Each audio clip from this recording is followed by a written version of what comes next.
ఈరోజే కుంద చతుర్థి. ఎంతో పవిత్రమైన విశేషమైన రోజు ఇది. కుంద చతుర్థిని తిల చతుర్థి అని, వర చతుర్థి అని పిలుస్తారు. ఎంతో విశేషమైన రోజు ఇది. మాసాలంటిలో విశేషమైన మాసం మాఘమాసం. ఈ మాఘమాసంలో వచ్చే శుక్లపక్ష చతుర్థి రోజును వర చతుర్థి అని, తిల చతుర్థి అని, కుంద చతుర్థి అని పిలుస్తారు. ఎంతో విశేషమైన రోజు ఇది. ఈ రోజు పగలంతా ఉపవాసం ఉండి రాత్రి ఆ మహాశివుణ్ణి వినాయకుడిని పూజిస్తే సకల దరిద్రాలు తొలగి సకల శుభాలు కలుగుతాయి.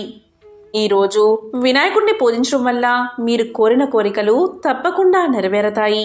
కుంద చతుర్థి రోజు ఈ కథను విన్నా, చదివినా, చెప్పినా, వినిపించినా జన్మల పాపాలు తొలగి కోటి జన్మల పుణ్యం వస్తుంది.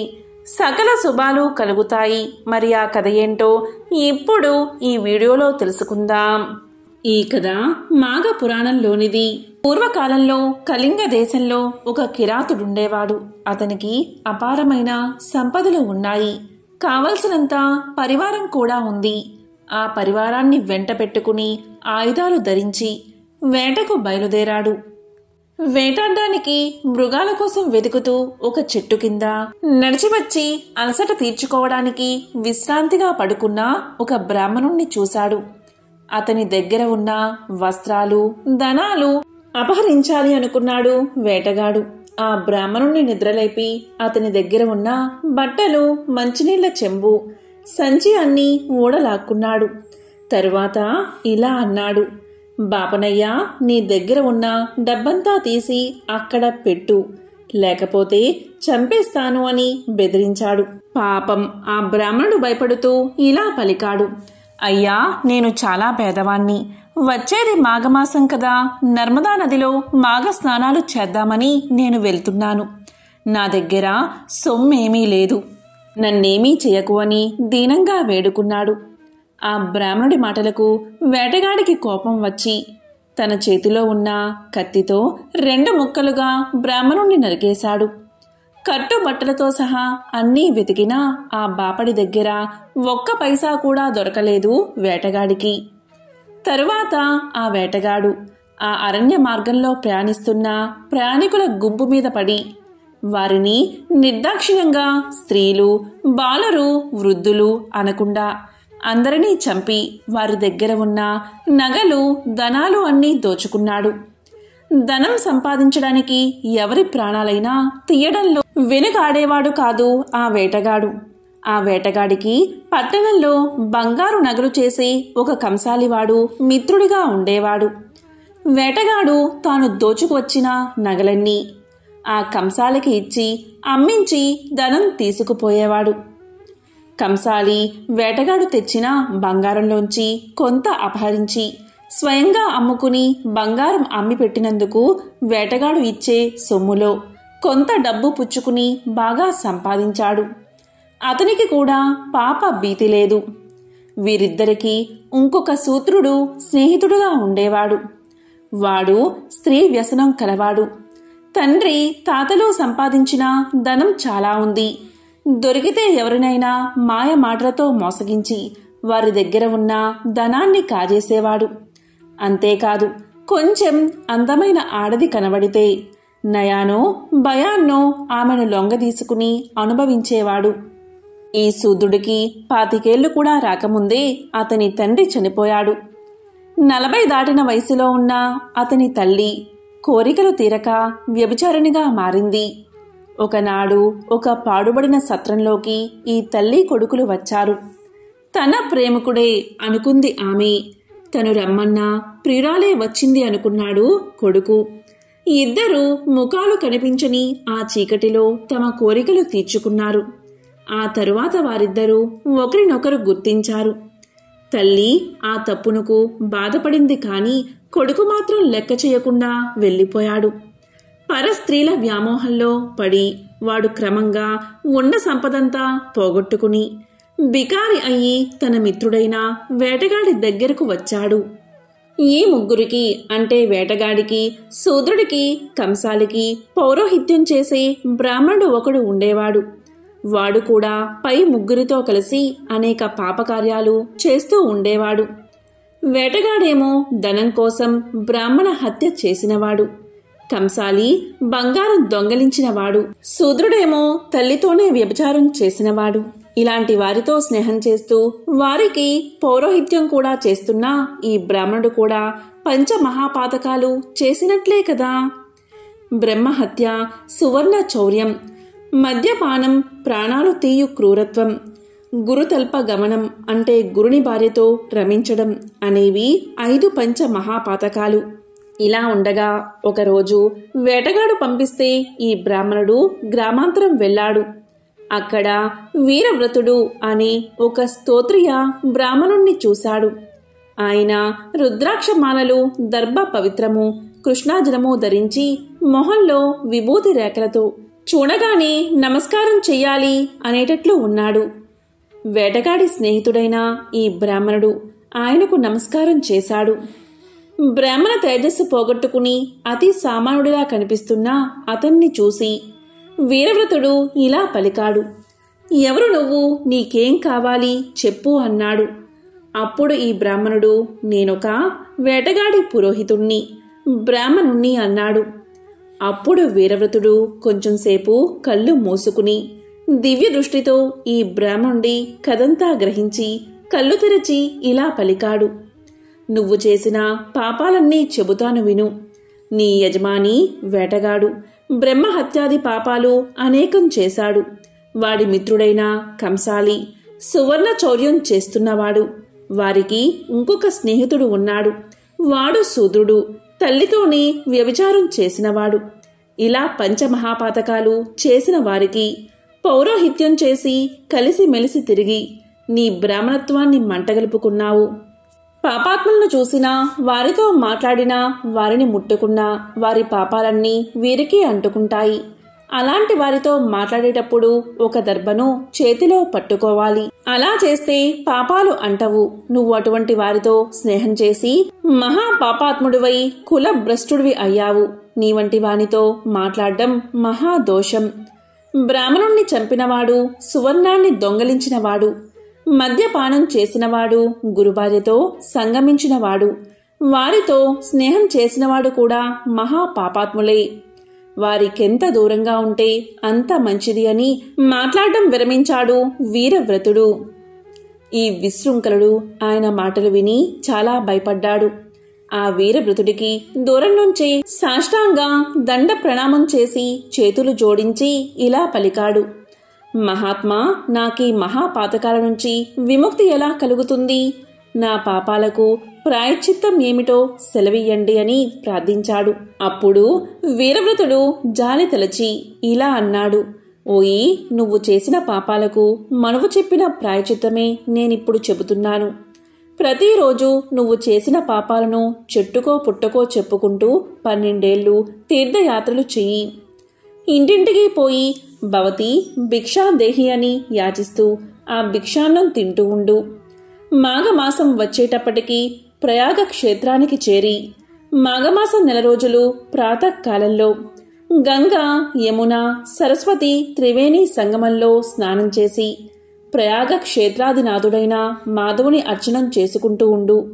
ఈ 4 రోజులు త్రివేణి సంగమ స్థానంలో పొద్దున్నే స్నానం చేస్తే అటువంటి వాడి పాపాలన్నీ నిప్పులో పడిన ప్రతి పోగులుగా నశిస్తాయి.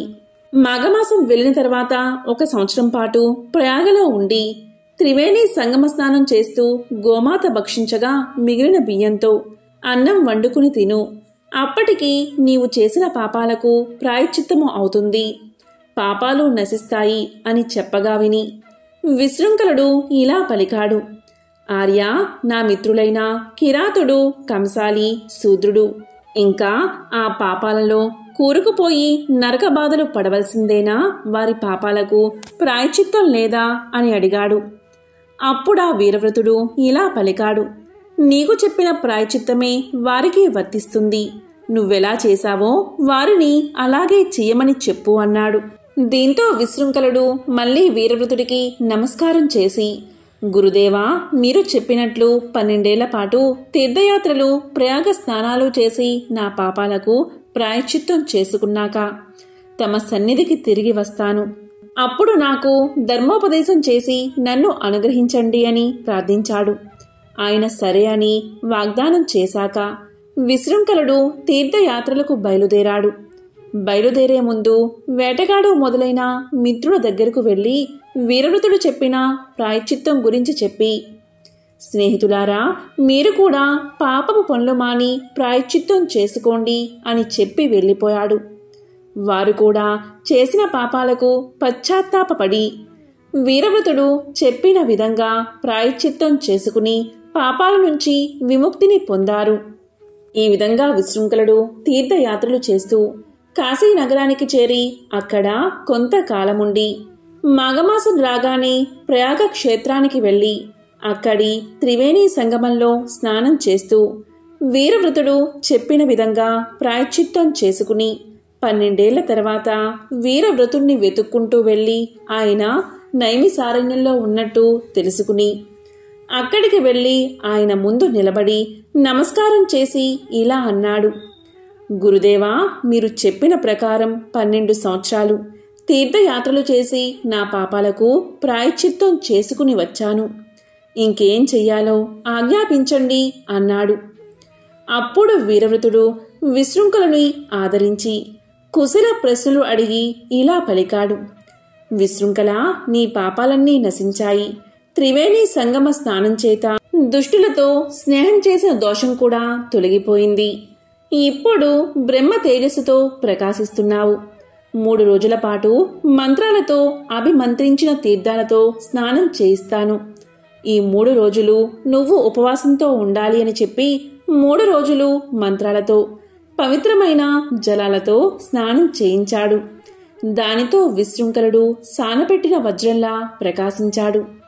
వీరవృతుడు విశృంఖలుడికి ఇలా అనేక ధర్మాలు ఉపదేశించాడు. నాయనా, వేద ధర్మాన్ని ఎప్పుడూ అనుసరించి ప్రవర్తించు. శాస్త్రం చెప్పిన విధంగానే కార్యక్రమాలు ఆచరించు, లేకపోతే అవి ఫలితాన్ని ఇయ్యవు. వివాహం చేసుకుని గృహస్థ ధర్మాలను ఆచరించు. సత్పురుషులను సేవిస్తూ ఉండు. సంధ్యావందనం, అగ్నిహోత్రం, బ్రహ్మయజ్ఞం ఎప్పుడూ మానకుండా చెయ్యి. ఇంద్రియ నిగ్రహంతో వ్యవహరించు. నిత్యము సాలగ్రామార్చన చేస్తూ ఉండు. ఎవరితోనూ విరోధం పూనకు.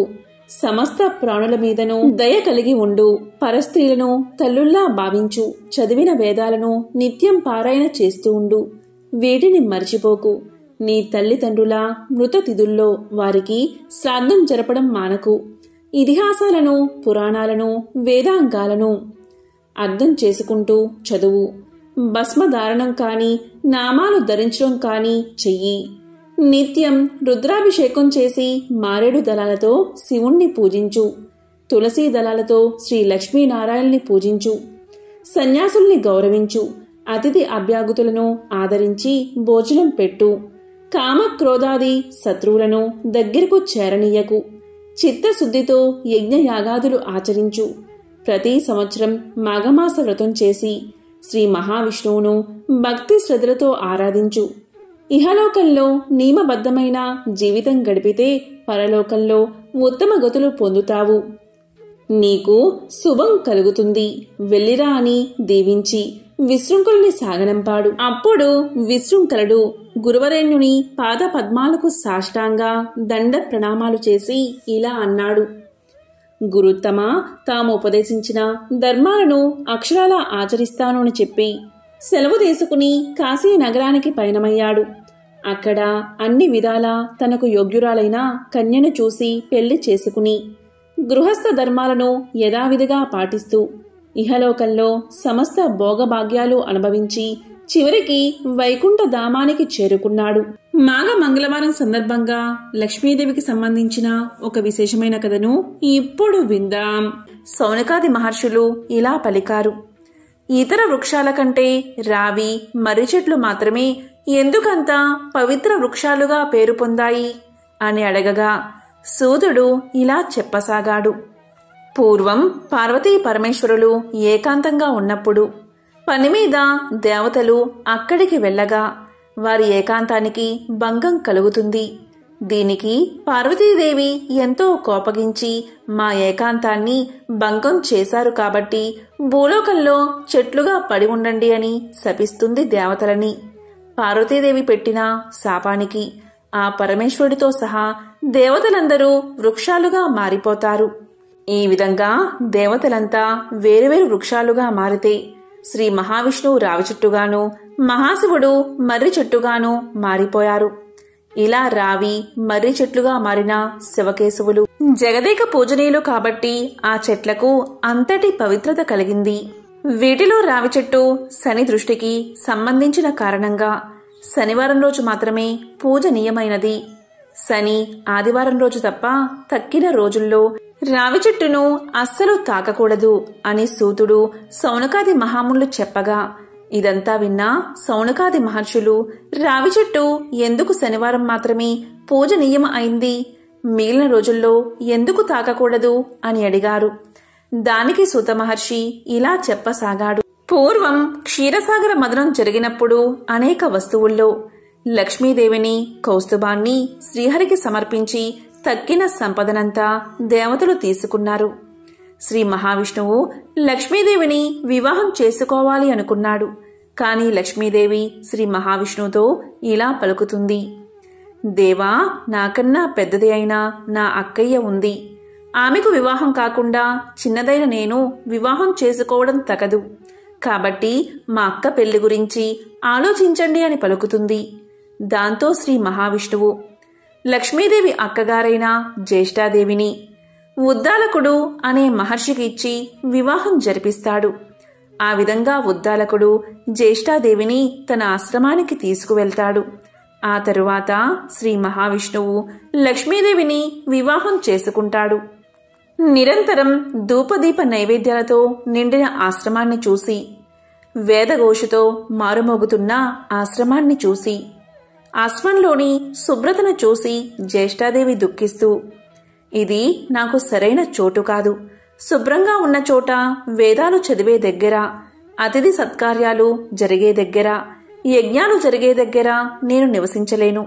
అదేవిధంగా ప్రేమగల భార్యాభర్తలు ఉండే చోట, పితృదేవతలను పూజించే చోట, నీతిగా ఉండేవారి దగ్గర, అబద్ధం ఆడనివారి ఇంట, ప్రేమగా మాట్లాడేవారి ఇంట, గురువులను పూజించే దగ్గర నేను ఉండలేను అంటుంది.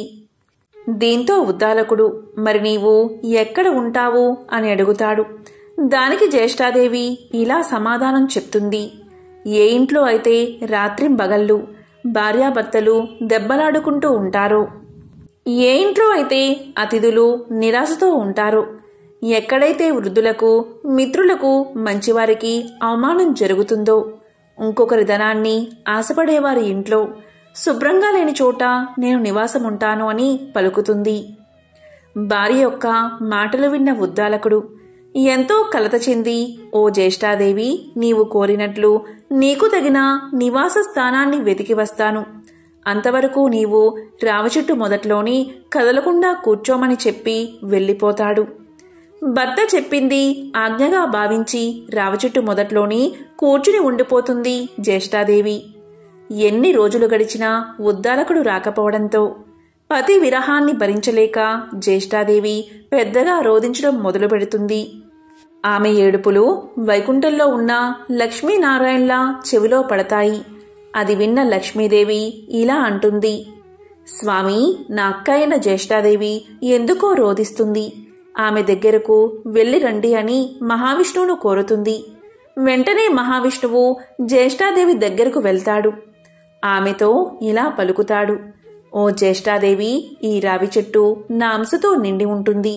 పైగా నీకు తోడుగా ఈ రావి చెట్టు మొదట్లోనే శనిదేవుడు కూడా ఉంటాడు. కాబట్టి నువ్వు రావి చెట్టు మొదట్లో స్థిర నివాసం ఏర్పరచుకుని ఉండు అని పలుకుతాడు. దానికి జ్యేష్ఠాదేవి, ఓ మహావిష్ణు ప్రభు, ఇక్కడ నన్ను ఎవరూ పూజించడం లేదు అని పలుకుతుంది. దానికి శ్రీ మహావిష్ణువు ఇలా పలుకుతాడు. వారంలో శనివారం రోజు నిన్ను పూజించేవారి ఇంటయందు లక్ష్మీదేవి నివసిస్తుంది. వారంలో శనివారం రోజు ఎవరైతే రావి చెట్టును తాకుతారో వారిని అదృష్టం వరిస్తుంది. ఈ విధంగా ప్రతి శనివారం రావి చెట్టు పూజనీయంగా మారింది అని సూతుడు సౌనకాది మహాములకు చెప్తాడు. ఎవరైతే జ్యేష్ఠాదేవిని శనివారం రోజు షోడశోపచారాలతో పూజిస్తారో అలాంటి వారి పట్ల లక్ష్మీదేవి సంతోషించి సకల సంపదలను కురిపిస్తుందని సూతుడు తెలియచేస్తాడు. కాబట్టి వారంలో సోమ, మంగళ, బుధ, గురు, శుక్రవారాల్లో రావి చెట్టును తాకకూడదు. శని, ఆదివారాల్లో తాకవచ్చు. ఎవరైతే ఈ కథను వింటారో లేక చదువుతారో అలాంటి వారి జన్మల పాపాలు తొలగి కోటి జన్మల పుణ్యం వస్తుంది. సకల శుభాలు కలుగుతాయి. ఇలాంటి శక్తివంతమైన రోజు ఎవరైతే ఈ కథను వింటారో వారికి ఉన్న శని బాధలు తొలగిపోతాయి. కష్టాలు, దరిద్రం తొలగి ఐశ్వర్యవంతులు అవుతారు. మరి శనిదేవుడి మహిమను తెలిపే ఆ పవిత్ర కథ ఏంటో ఇప్పుడు తెలుసుకుందాం. పూర్వకాలంలో సుమేధుడు అని బ్రాహ్మణుడు నివసిస్తూ ఉండేవాడు. ఒకరోజు అతనికి ఒక కల వచ్చింది. ఆ కలను భార్యతో ఇలా చెప్పాడు. ఈ మధ్య నాకు కలలో ప్రతిరోజు ఒక నీలిరంగు దుస్తులు వేసుకున్న వ్యక్తి కనిపిస్తున్నాడు. మాటి మాటికి 7 సంవత్సరాలు నిన్ను పట్టుకుంటాను అని అంటున్నాడు అని భార్యకు తెలియజేశాడు. దాంతో భార్య ఇలా పలుకుతుంది. నీలిరంగు బట్టలు అంటే శనిదేవుడు. మీకు శనిదశ ప్రారంభం కాబోతుంది అని అర్థం. ఈసారి శనిదేవుడు కల్లో కనిపిస్తే పట్టుకోమని చెప్పండి. కానీ 2.25 కాలం కంటే ఎక్కువ ఉండడానికి ఒప్పుకోకండి అని భార్య తెలియచేస్తుంది. ఇక తర్వాత రోజు శనిదేవుడు సుమేధుడి కల్లో కనిపిస్తాడు. ఇక సుమేధుడు ఇలా పలుకుతాడు. ఓ శనిదేవా, నన్ను పట్టుకుంటావా అని అడుగుతాడు. దానికి శనిదేవుడు, ఓ బ్రాహ్మణుడా, నేను నీపై పూర్తిగా 7 సంవత్సరాల పాటు ఉంటాను అని పలకగాని దానికి సుమేధుడు, ఓ శనిదేవా, నేను అన్ని రోజులు నిన్ను భరించలేను అంటాడు. దానికి శనిదేవుడు, ఓ సుమేధ, నేను పూర్తిగా 5 సంవత్సరాలు నిన్ను పట్టుకుంటాను అంటాడు. దానికి బ్రాహ్మణుడు, ఓ శనిదేవా, అన్ని రోజులు నేను నిన్ను మొయ్యలేను అంటాడు. దానికి శనిదేవుడు, అయితే సుమేధ, 2.5 సంవత్సరాల కాలం నేను నీతో ఉంటాను అంటాడు. దానికి బ్రాహ్మణుడు, ఓ శనిదేవా, అన్ని రోజులు నేను నీతో ఉండలేను అంటాడు. ఇక శనిదేవుడు చివరగా ఇలా పలుకుతాడు. చూడు సుమేధ, 2.25 సంవత్సరాల కాలం నీవు నన్ను భరించక తప్పదు అంటాడు. దానికి సుమేధుడు సరే అని ఒప్పుకుంటాడు. మరుసటి రోజు ఉదయం నిద్రలేవగాని ఈ విషయాన్ని తన భార్యకు తెలియచేస్తాడు. నాకు 2.25 సంవత్సరాల శనిదశ ప్రారంభమైంది. నాకు నీవు 2 బంగారు కాసులు ఇవ్వు అని అంటాడు. నేను అడవిలోకి వెళ్ళి పూజా పునస్కారాలు చేసి వస్తాను. నీవు ఇంట్లోనే ఉండి పిల్లల్ని జాగ్రత్తగా చూసుకో. ఎవరితోనూ పోరు పెట్టుకోకు. అందరితో జాగ్రత్తగా ఉండు. ఇలా చెప్పి బ్రాహ్మణుడు అడవిలోకి వెళ్తాడు. అక్కడ ఒక చెట్టు కింద కూర్చుని పూజ చేసుకుంటూ ఉంటాడు. ఇలా ఒక కాలం గడుస్తుంది. ఇక బ్రాహ్మణుడు ఇలా అనుకుంటాడు. ఒక కాలం అయిపోయింది కదా, ఇంకా కొంచెం సమయం మాత్రమే మిగిలి ఉంది కదా, ఇది దారిలోనే అయిపోతుంది అనుకుంటూ ఇంటికి బయలుదేరతాడు. కాని శనిదేవుడి ప్రభావం నుంచి ఎవరూ తప్పించుకోలేరని అతనికి తెలియదు. అతనికి దారిలో కొన్ని పుచ్చకాయలు కనిపిస్తాయి. వాటిని ఇంటికి తీసుకువెళ్తాను అనుకుని అక్కడ ఎవరైనా ఉన్నారేమో అని గట్టిగా పిలుస్తాడు. కాని అక్కడ ఎవరూ ఉండరు, ఎవరూ పలకరు. ఇక తన దగ్గర ఉన్న ఒక బంగారు నాణాన్ని అక్కడ పెట్టి 2 పుచ్చకాయలు కోసుకుని సంచిలో వేసుకుంటాడు. ఇక తిరిగి ఇంటికి ప్రయాణం సాగిస్తాడు. ఇంతలో 2 సిపాయిలు అటుగా వస్తారు. వారు బ్రాహ్మణుణ్ణి ఆపి, నీ సంచిలో ఏముందో చూపించు అంటారు. దానికి సుమేధుడు, నా సంచిలో 2 పుచ్చకాయలు ఉన్నాయి అంటాడు. దానికి సిపాయిలు సంచి తెరిచి చూపించమని అడగగా సుమేధుడు సంచి తెరచి చూడగానే దాంట్లో రాజుగారి 2 కొడుకుల తలలు ఉంటాయి. దీంతో సిపాయిలు అతన్ని పట్టుకుని రాజుగారి దగ్గరకు తీసుకువెళ్తారు. రాజుతో సిపాయిలు ఇలా పలుకుతారు. ఓ రాజా, ఈ బ్రాహ్మణుడు మీ 2 కొడుకులను చంపి తలలను సంచిలో వేసుకున్నాడు అని అనగానే ఆ మాటలు విన్న రాజుగారికి ఎక్కడలేని కోపం వచ్చి ఆ బ్రాహ్మణుణ్ణి వెంటనే ఉరితీయండి అని ఆజ్ఞాపిస్తాడు. సిపాయిలు సుమేధుణ్ణి తీసుకుని వెళ్లి ఉరి తీయబోగా సుమేధుడు ఇలా పలుకుతాడు, మహారాజా దయ చూపించండి, కొంచెంసేపు ఆగండి, నన్ను పూజ చేసుకోనివ్వండి అని పలకగానే రాజు ఒప్పుకుంటాడు. ఇక సుమేధుడు పూజ చేసుకుంటూ ఉండగా శనిదశ పూర్తవుతుంది. ఇంతలో అక్కడకు రాజుగారి 2 కొడుకులు తిరిగి వస్తారు. వారిని చూసి రాజు ఎంతో ఆశ్చర్యపోతాడు. అప్పుడు రాజు బ్రాహ్మణుడితో ఇలా పలుకుతాడు, ఓ బ్రాహ్మణుడా, నీవు ఏమాయ చేశావు అని అనగానే సుమేధుడు ఇలా అంటాడు, మహారాజా, నేను ఏమాయా చేయలేదు, నాకేమీ తెలియదు, నాపై శని ప్రభావం ఉంది, అందుకే ఇదంతా జరిగింది అని సమాధానం చెప్తాడు. దానికి రాజు ఇలా అడుగుతాడు, ఓ బ్రాహ్మణుడా, శనిదశ పట్టుకుంటే నివారణ ఉపాయమేమిటి అని అడగగానే సుమేధుడు ఇలా చెప్తాడు, రాజుకు శనిదశ పట్టుకుంటే నల్లటి ఏనుగును దానంగా ఇవ్వాలి, షావుకారికి శనిదశ పట్టుకుంటే ఒక నల్లటి గుర్రాన్ని దానంగా ఇవ్వాలి, ఒక గృహస్థుడికి శనిదశ పట్టుకుంటే నూనెలో ముంచిన రొట్టెను నల్లని కుక్కకు తినిపించాలి, అదేవిధంగా రావి చెట్టును పూజించాలి, శనిదేవుణ్ణి కూడా పూజించాలి అని సమాధానం చెప్తాడు. దాంతో రాజు బ్రాహ్మణుడికి కొంచెం నగదు ఆభరణాలు ఇచ్చి వదిలేస్తాడు. అప్పుడు బ్రాహ్మణుడు ఇంటికి చేరుకుంటాడు. ఇంటికి వెళ్ళిన తర్వాత భార్యతో ఇలా అంటాడు, జరిగిన విషయమంతా చెప్తాడు. అప్పుడు ఆమె సంచిలో ఏం తీసుకువచ్చారు అని అడగగానే బ్రాహ్మణుడు 2 పుచ్చకాయలు తీసుకువచ్చాను అంటాడు. తీరా సంచి తెరిచి చూడగానే పుచ్చకాయకు బదులు బంగారపు కాసులు ఉంటాయి. దానికి భార్య, ఇంత బంగారం ఎక్కడిది, మీకు శని పట్టుకుంది కదా అని అనగానే దానికి సుమేధుడు ఇలా చెప్తాడు, శని పట్టినప్పుడు పుచ్చకాయలు తలకాయలుగా మారాయి, వదిలిపోగానే పుచ్చకాయ స్థానంలో బంగారం వచ్చింది అని సమాధానం చెప్తాడు. పూర్వం ఒక బ్రాహ్మణుడు ఉండేవాడు. వేలగాని వేళ తన ఇంటికి ఎవరు వచ్చినా వాళ్లను తను ఎరగకపోయినా సరే ఆదరించి భోజనం పెట్టేవాడు. ఒకవేళ ఇంటికి ఎవరూ రాకపోతే వీధి వెంట పోయి వాళ్ళని పిలిచి అన్నం పెట్టేవాడు. ఇలా చాలా కాలం జరిగాక ఒకనాడు ఆయనకు అన్నదానం వల్ల వచ్చే పుణ్యం ఎలాంటిదో తెలుసుకోవాలని బుద్ధి పుట్టింది. ఎవరిని అడిగినా చెప్పలేకపోయారు. ఒక ఆయన ఇలా అన్నాడు, అన్నదాన మహిమ చాలా గొప్పది, దాన్ని వర్ణించాలి అంటే కాశీ అన్నపూర్ణకు తప్ప ఇతరులకు సాధ్యం కాదు. మీకు తెలుసుకోవాలని ఉంటే స్వయంగా ఆ అన్నపూర్ణాదేవిని అడిగి తెలుసుకోండి అని సలహా ఇచ్చాడు.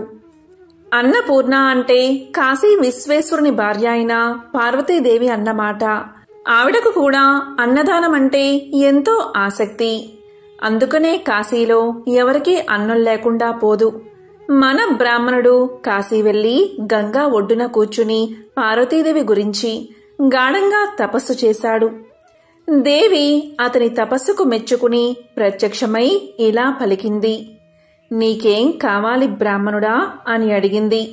వెంటనే బ్రాహ్మణుడు సాష్టాంగ నమస్కారం చేసి ఇలా అన్నాడు, అన్నపూర్ణాదేవి, నాకేమీ కోరికలేదు, కాని అన్నదాన మహిమ ఎటువంటిదో తెలుసుకోవాలని తపస్సు చేశాను.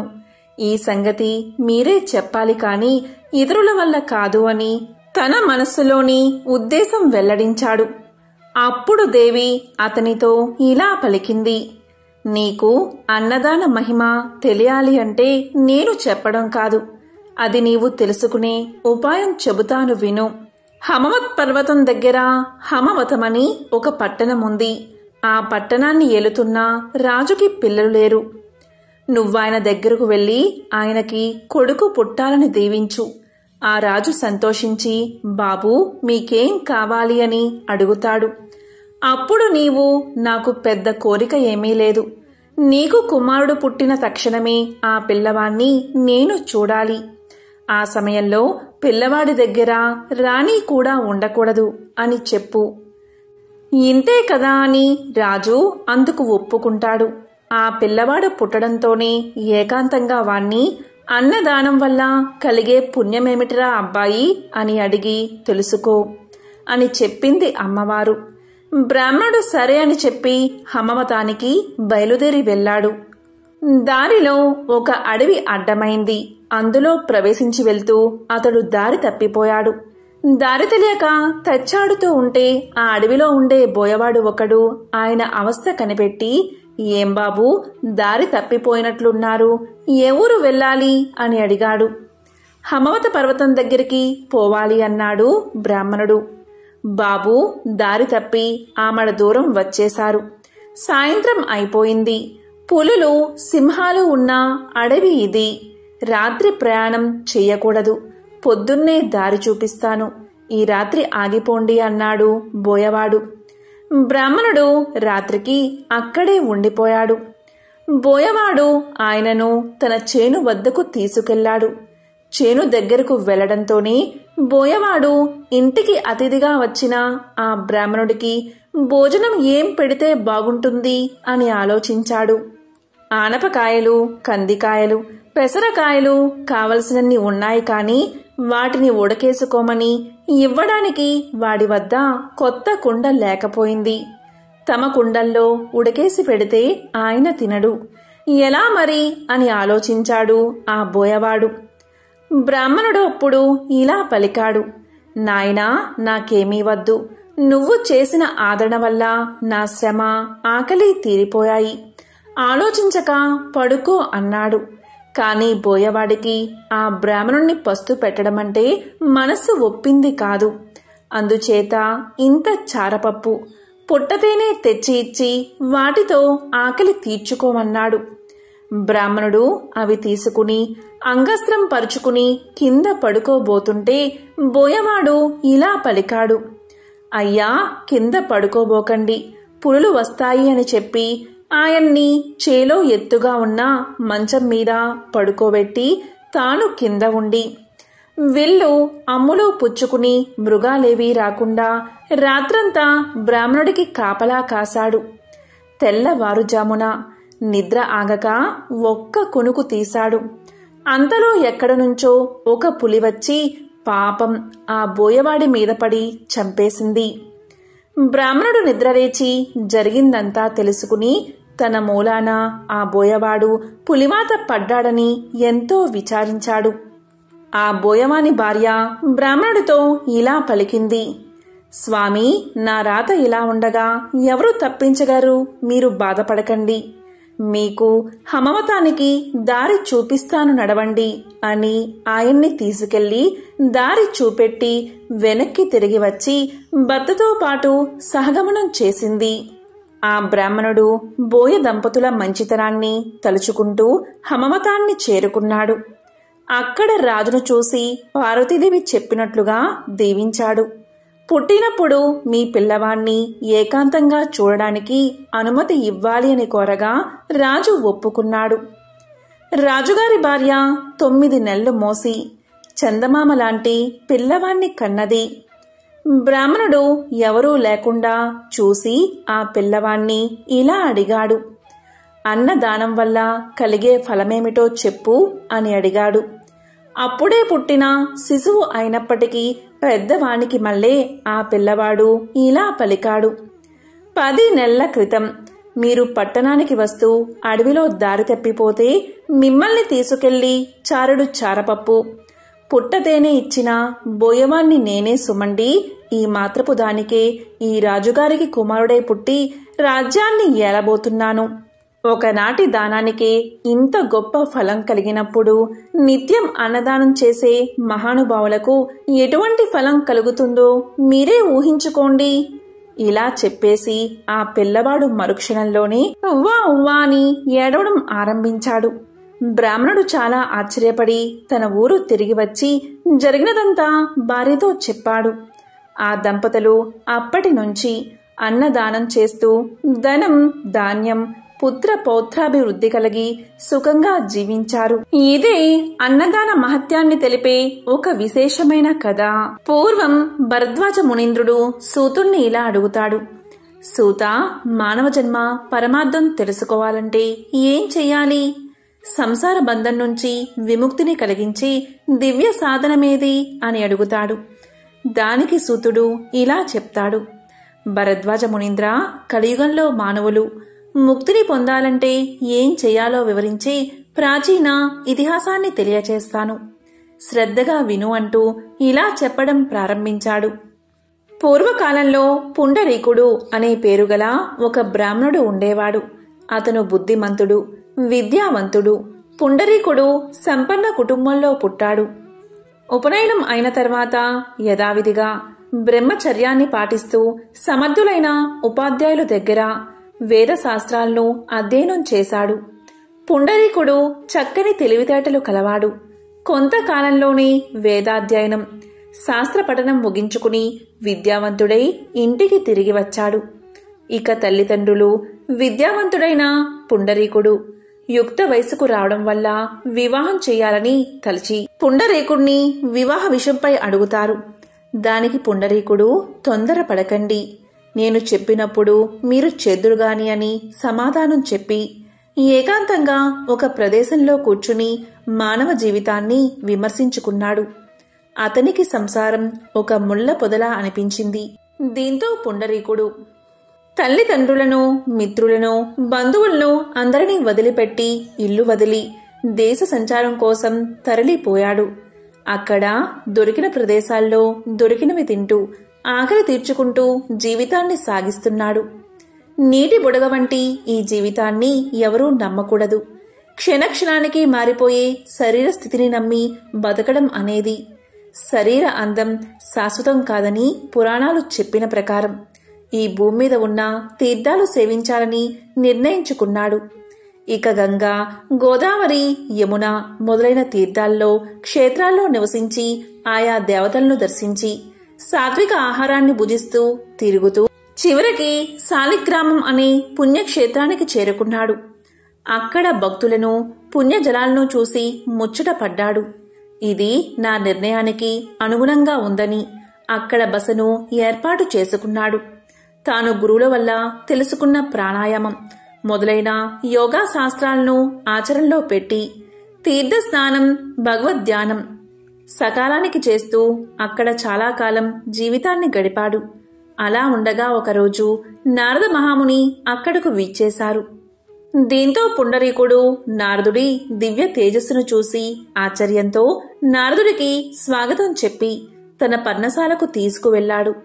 స్వాగతం, మర్యాదలు చేసి ఆసనంపై నారదుణ్ణి కూర్చోబెట్టాడు. దీంతో నారదుడు ఆనందంతో ఆసనంపై కూర్చుని మౌనంగా పుండరీకుణ్ణి చూస్తూ ఉన్నాడు. అప్పుడు పుండరీకుడు ఇలా పలికాడు, మహాత్మా, మీరు ఎవరు? నన్ను తరింప చేయడానికి ఈ రూపంలో వచ్చిన శ్రీమన్నారాయణుడే అనుకుంటున్నాను అని పలకగాని నారదుడు ఇలా చెప్పాడు, పుండరీక, నన్నందరూ నారదుడు అని పిలుస్తారు. నేను నిన్ను చూద్దామనే వచ్చాను. భక్తి శ్రద్ధలు కల భక్తుణ్ణి చూస్తే పుణ్యం వస్తుందని భగవంతుడే అన్నాడని చిరునవ్వుతో చెప్పాడు నారదుడు. దీంతో పుండరీకుడు లేచి 2 చేతులు జోడించి నమస్కారం చేసి ఇలా పలికాడు, ఓ నారదా, నా జన్మ సార్థకమైంది. మీ దర్శనం దైవ దర్శనమే. నాకు ఉన్న సందేహాలు తీర్చండి ప్రభు అని వేడుకున్నాడు. పరమార్థ సాధనకు ప్రధానమైన సాధనమేదో, మానవ జన్మకు సంసారబంధ విముక్తికి చెయ్యవలసిన కార్యమేంటో తెలిపి నన్ను ధన్యుణ్ణి చెయ్యండి అని వేడుకున్నాడు. ఇక నారద మహర్షి, పుండరీక, కూర్చో, చెప్తాను అన్నాడు. దాంతో పరమ ఆనందంతో పుండరీకుడు కూర్చున్నాడు. పరమార్థ జ్ఞాన విషయం గురించి నారదుడు ఇలా తెలియచేశాడు. పుండరీక, శాస్త్రాలు చెప్పిన కర్మలు చాలానే ఉన్నాయి. అలాగే ధర్మ మార్గాలు కూడా అనేకం ఉన్నాయి. ఒక్కొక్కరు ఒక్కొక్క విధంగా చెప్పిన మతము ఉంది. అదంతా అలా ఉండని వాటన్నిటి గురించి నా తండ్రి చెప్పిన పరమ రహస్యమైన ఆధ్యాత్మిక తత్వ విషయం, సంసార బంధం నుండి విడుదల కలిగించేదైనా దాని గురించి నీకు చెప్తాను అంటూ ఇలా చెప్పసాగాడు. పుండరీక, నారాయణుడే పరబ్రహ్మ, పరతత్వం, పరంజ్యోతి, సర్వజీవుల ఆత్మ, పరమాత్మ నారాయణుడే. ఈ జగత్తు లోపల పైన వ్యాపించి ఉన్నది నారాయణుడే. ఓం నమో నారాయణ అని మనసుతో నిత్యం ధ్యానం చేస్తూ జపిస్తే చాలు. అదే పరమజ్ఞానం. అంతకంటే పరమార్థాన్ని తెలిపేది మరేదీ లేదు, పరమార్థమూ లేదు.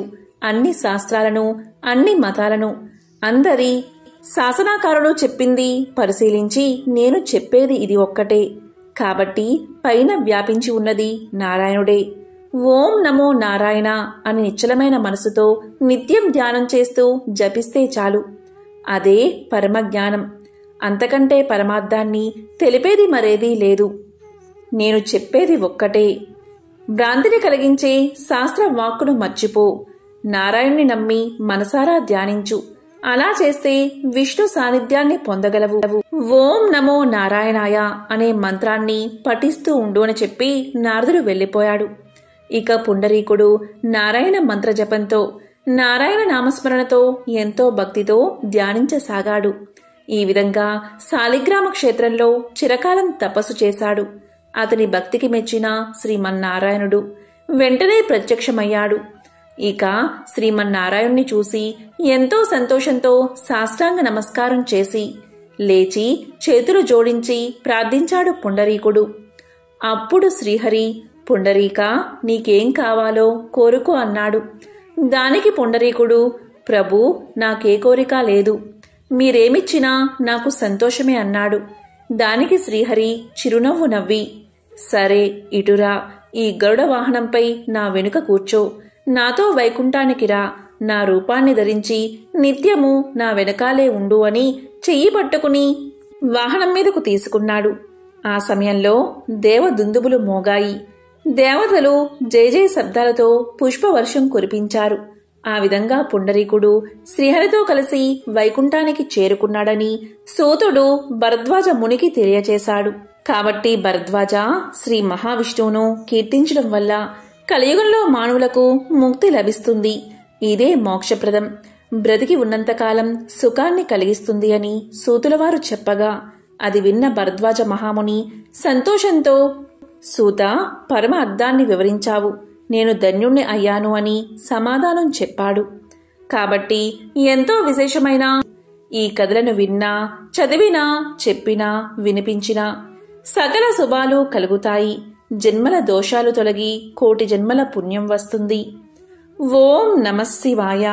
ఓం నమో నారాయణాయ. ఓం శ్రీ మహాలక్ష్మియే నమః. ఓం శనైశ్చరాయ నమో నమః.